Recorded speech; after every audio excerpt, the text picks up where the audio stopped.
বাড়াই সেটা ছেড়ে গরমে পুরো গ্রাম খুঁজে ফেললাম, তাও ওই ঢ্যামলা ছেলেকে পেলাম না। সুধীর ভাইয়ের কোনো কাজ বাজ নেই, শুধু সারাদিন গিলবে আর ঘুরে বেড়াবে। লেওড়া ওর যে একটা ছেলে হয়ে গেছে, এটা কি ওর হুঁশ আছে? দাঁড়া, আজকে একবার বাড়ি আসুক, ওকে একটা কাজে ঢুকেই ছাড়বো।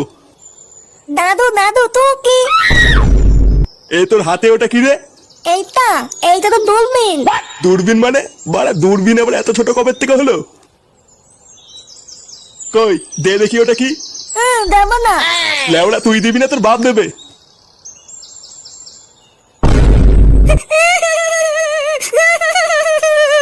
এ কি, এটা তো গাজার কলকে।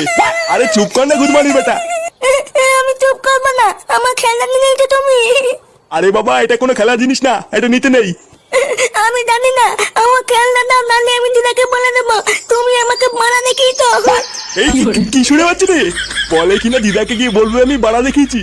যেমন বাপ তার তেমন ঢ্যামলা চোদা ছেলে।